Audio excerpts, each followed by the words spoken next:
পশ্চিমবঙ্গ সহ সমগ্র ভারতবর্ষে অষ্টাদশতম লোকসভা নির্বাচনের যখন চরম আনন্দময় পরিস্থিতি সৃষ্টি হয়েছে, একের পর এক ভোট কেন্দ্রগুলিতে ভোট হচ্ছে, ভোটে জয়লাভ হচ্ছে গণনার মাধ্যমে এবং সেই সঙ্গে নতুন নতুন সাংসদ, নতুন নতুন এমপি নির্বাচিত হওয়ার পাশাপাশি তারা কিন্তু শপথ বাক্য পাঠ করার মধ্য দিয়ে তাদের কার্যকলাপ শুরু করেছেন।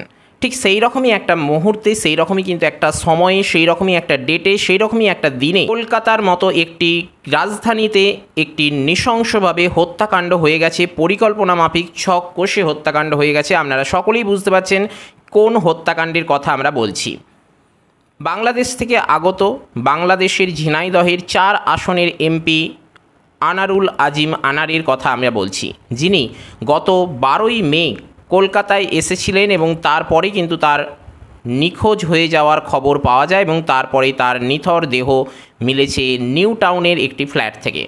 আসুন আজকের এপিসোডে এই আনারুল আজিম আনার কে, ওনার পরিচয়, ওনার বংশমর্যাদা, ওনার ব্যক্তিগত জীবনের পাশাপাশি তার হত্যাকাণ্ড এবং সেই সঙ্গে পাওয়া একের পর এক আশ্চর্যমূলক তথ্য।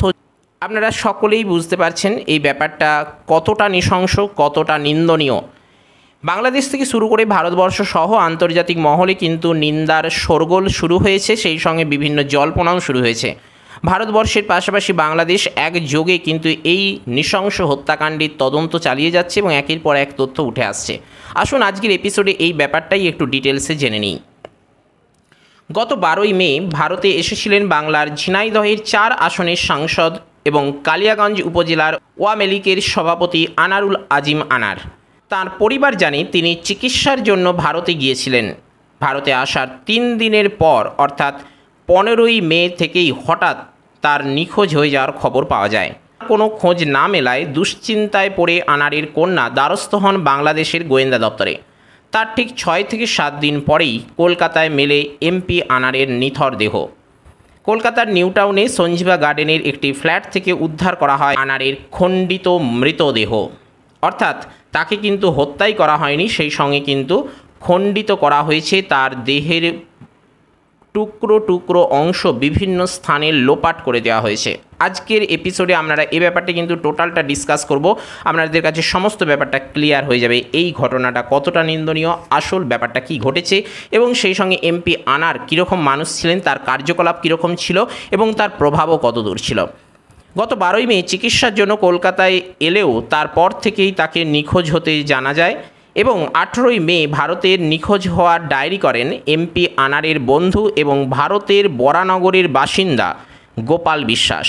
আর এরপরেই এমপি আনারের খোঁজে তল্লাশি শুরু করে কলকাতা পুলিশ। অর্থাৎ এমপি আনারের কন্যা যেমন বাংলাদেশের গোয়েন্দা দপ্তরে জানিয়েছেন, ঠিক একইভাবে কিন্তু এমপি আনারের বন্ধু এবং ভারতবর্ষের নাগরিক যিনি বরানগরের বাসিন্দা, কলকাতা বরানগরের বাসিন্দা, ওনার এই কলকাতা পুলিশের কাছে নিখোঁজ ডায়েরি করার পরেই কিন্তু কলকাতা পুলিশ এবং সেই সঙ্গে বাংলাদেশের গোয়েন্দা দপ্তর একযোগে কাজ করার পরেই 6 থেকে 7 দিনের মধ্যেই অর্থাৎ 22শে মে সঞ্জীবা গার্ডেনের একটি ফ্ল্যাট থেকে আনারের হত্যা হওয়ার খবর খুঁজে পান এবং তারপর থেকেই একের পর এক প্রকাশিত হচ্ছে নানান চাঞ্চল্যকর তথ্য। তবে তার আগে আমরা একটু জেনে নেব এই আনারুল আজিম আনার ব্যক্তিগত জীবনে কীরকম মানুষ ছিলেন, তার কার্যকলাপ কীরকম ছিল, তার প্রভাব কীরকম ছিল, সমস্ত তথ্য। আনারুল আজিম আনারের পৈতৃক নিবাস ছিল ঝিনাইদহের কালিয়াগঞ্জের মধুগঞ্জ বাজার এলাকায়। তিনি কালিয়াগঞ্জ উপজেলা আওয়ামী লীগের সভাপতি এবং ঝিনাইদহ 4 আসনের সংসদ সদস্য।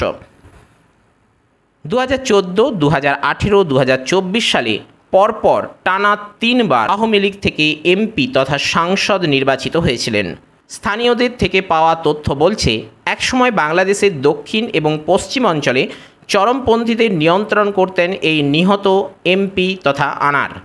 অস্ত্র, বিস্ফোরক, মাদকদ্রব্য এবং সেই সঙ্গে স্বর্ণ চোরাচালান, একই সঙ্গে চরমপন্থীদের আশ্রয় দানের অভিযোগেও 9টিরও বেশি মামলা আছে তার নামে। তবে সাংসদ নির্বাচিত হওয়ার পর এই সকল মামলার একটাও আদালতে টেকেনি, অর্থাৎ এই সকল মামলা থেকে তিনি কিন্তু অব্যাহতি পেয়েছিলেন।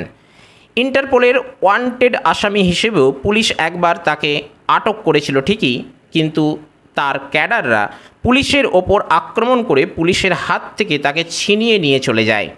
এই ঘটনায় বাদী হয়ে পুলিশ তার বিরুদ্ধে আবারও মামলা করে। বাংলাদেশের 4 দলীয় জোট সরকারের আমলে যৌথ বাহিনীর অপারেশনের সময় আত্মগোপনে ছিলেন এই এমপি আনার। অর্থাৎ তিনি কীরকম ব্যক্তি ছিলেন, তার ব্যক্তিগত জীবন এবং তার ব্যক্তিগত ইতিহাস কি বলছে সেটা আপনাদের কাছে পরিষ্কার। এরপর 1996 সালে আনার এমপি থেকে ক্ষমতাশীল আওয়ামী লীগে যোগ দেন। বিভিন্ন গণমাধ্যমে আনারুল আজিম আনারের মৃত্যুর খবর প্রচারিত হওয়ার সাথে সাথেই বাংলাদেশের গোয়েন্দা দপ্তরে ছুটে যান তার পরিবারের সদস্যরা। সেখানে বিভিন্ন গণমাধ্যমের সম্মুখীন হন আনারের কন্যা টরিন, কিন্তু তিনি কাউকে নির্দিষ্ট করে সন্দেহ করতে পারেননি এবং নির্দিষ্ট করে কিন্তু দিক নির্দেশ করতে পারেননি তার পিতার হত্যাকাণ্ডের জন্য কারা দায়ী। তাকে বাংলাদেশের প্রধানমন্ত্রীর কাছে তার পিতার হত্যাকারীদের যথাযোগ্য শাস্তিদানের অনুরোধ করতেও জানা যায়। সেই সঙ্গে গণমাধ্যমের সামনে এসে তিনি বলেন, সারা বাংলাদেশ সারা ওয়ার্ল্ডের সব জায়গায় আপনারা আলোড়ন সৃষ্টি করেছে, যেন আমার বাবা হত্যার আমি বিচার পাই।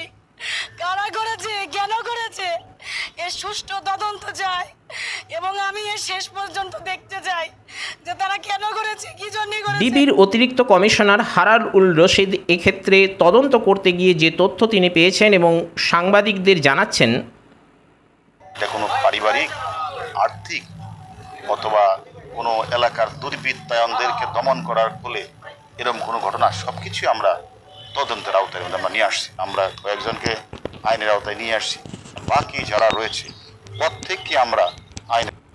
লক্ষ্য করার বিষয়, যে ফ্ল্যাট বাড়িতে অর্থাৎ নিউ টাউনের সঞ্জীবা গার্ডেনের যে ফ্ল্যাট বাড়িতে মরদেহ পাওয়া গেছে এই আনারের, সেটি ভারতীয় ট্যাক্স কালেক্টর ডিপার্টমেন্টের অর্থাৎ শুল্ক দপ্তরের এক আধিকারিক বা কর্মকর্তার। তিনি ভাড়া দিয়েছিলেন বাংলাদেশের এক নাগরিকের কাছে এবং এই ফ্ল্যাটেই কিন্তু আনারের মৃতদেহ উদ্ধার হয়েছে। কলকাতা পুলিশের বক্তব্য, বেশ কয়েকদিন আগেই খুন হয়েছিলেন আনার। পুলিশের অনুমান তিনি কোনো সোনা পাচার বা চোরাচালানের সাথেও জড়িত থাকতে পারেন। ভাগাভাগির সমস্যা থেকেই কিন্তু এই হত্যাকাণ্ডের ঘটনা ঘটেছে বলে প্রাথমিক সূত্রে পুলিশ অনুমান করছে। ঘটনাস্থলের এই ফ্ল্যাটেই 200 কোটি টাকার একটি প্রজেক্ট নিয়েও পরিকল্পনা এবং আলোচনা হয়েছিল বলে অনুমান করছে পুলিশ। এবং এই মিটিংয়ে ভারত এবং বাংলাদেশ উভয় দেশের মিলিয়ে মোট 6 জনেরও উপস্থিতি ছিল বলে ধারণা করছে, তথ্য পাচ্ছে, প্রমাণ পাচ্ছে পুলিশ।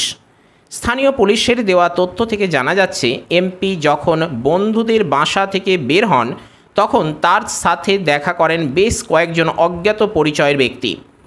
কিছুক্ষণ কথা বলার পর সকলে একটি গাড়িতে চলে যান কলকাতা নিউ টাউনের সঞ্জীবা গার্ডেনে। এমপি আনারের খণ্ডিত দেহ ডিএনএ পরীক্ষার জন্য পাঠিয়েছে কলকাতা পুলিশ। অপরদিকে আনারের নিখোঁজ হওয়ার পর থেকেই বাংলাদেশের বিভিন্ন সরকারি সংস্থা এবং গণমাধ্যমে কালোবাজারি সহ অনৈতিক কর্মকাণ্ডের সঙ্গে আনারের সম্পৃক্ততার খবর প্রকাশ্যে এসেছে।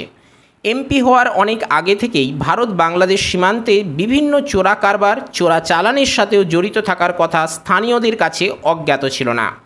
এমপি আনারের হত্যার ঘটনার পরেই কিন্তু একের পর এক আমাদের সামনে তথ্য উঠে আসছে। বিভিন্ন আশ্চর্যজনক এবং ভয়ঙ্কর তথ্যও রয়েছে তাদের মধ্যে। প্রকাশিত হচ্ছে খুনের আগে এবং খুনের পরের বিভিন্ন চাঞ্চল্যকর, অবাক করা বিভিন্ন তথ্য, বিভিন্ন ঘটনা, যা থেকে আমাদের কাছে পরিষ্কার হয়ে আসছে কতটা ভয়ঙ্কর ছিল এই হত্যাকাণ্ড। ঠিক কী ঘটেছিল সেই দিন এবং হত্যার পরেই বা কী করা হয়েছিল ওই নিহত আনারের ওপর, সেটাই কিন্তু আজকের এপিসোডে আমরা একে একে জানছি। হত্যার আগে এমপি আনারের ওপর নির্মমভাবে অত্যাচার করেছিল হত্যাকারীরা এবং হত্যার পর আনারের নিথর দেহটিকে চেয়ারে বসে হাত দুটিকে চেয়ারের সাথে শক্ত করে বাঁধেন তারা।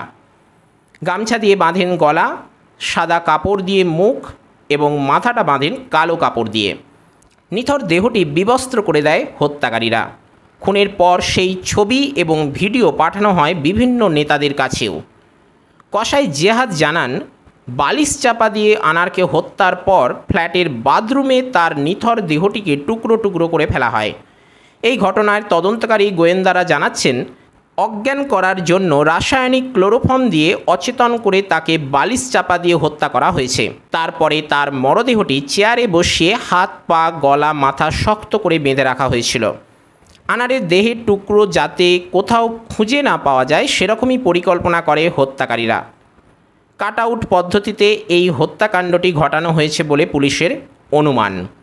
এদিকে এই হত্যাকাণ্ডের ঘটনায় ঝিনাইদহ জেলার সাধারণ সম্পাদককেও জিজ্ঞাসা করা হচ্ছে তদন্তকারীদের পক্ষ থেকে, এবং এ ব্যাপারে তদন্তকারী সংস্থার প্রধান জানান, জিজ্ঞাসাবাদ করার জন্যই মূলত আমাদের আয়ু জিজ্ঞাসাবাদের জন্য আমাদের ঝিনাইদহের আওয়ামী লীগ নেতা মিন্টুকে সাথে ডেকেছেন।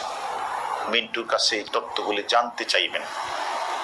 আমরা যদি আমাদের আয়ু যদি এই তথ্যগুলি জানতে চাইতে গিয়ে যদি সদুত্ত দিতে পারেন তা উনি চলে যাবেন, আর যদি আয়ুর কাছে এই কোনোটারই সদুত্তর দিতে না পারেন আমাদের ইনভেস্টিগেশন অফিসার তার তদন্তের ধারাবাহিকতায় উনি যা করার ব্যাপারটা তাহলে ক্লিয়ার হয়ে যাবে এই হত্যাকাণ্ডের পেছনে কতটা সত্য লুকিয়ে রয়েছে, মূল ঘটনাটা কি ঘটেছে এবং এই হত্যাকাণ্ড কতটা নির্মম, কতটা নির্লজ্জতার পরিচয়, কতটা নিন্দনীয়।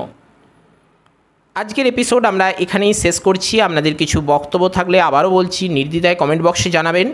সেই সঙ্গে কোন রিলেটেড টপিকস চাইছেন সেটাও নির্দ্বিধায় কমেন্ট বক্সে জানাবেন। আপনাদের জন্য কমেন্ট বক্স 24 ঘন্টায় ওপেন থাকছে। ভিডিওটিকে একটি লাইক করবেন, প্রয়োজনদের সাথে চাইলে শেয়ার করতে পারেন, এবং চ্যানেলে নতুন এসে থাকলে কিংবা পুরনো ক্যান্ডিডেট এখনও পর্যন্ত সাবস্ক্রাইব করে না থাকলে অবশ্যই সাবস্ক্রাইব করে অল নোটিফিকেশানটি অন করবেন, কেননা আপনাদের উৎসাহই আমাদের এগিয়ে চলার একমাত্র পাথেয়। তো চলুন আজ আপাতত এই পর্যন্তই। নম্বর 2 দেখা হচ্ছে পরের এপিসোডে। জয় হিন্দ, বন্দে মাতরম।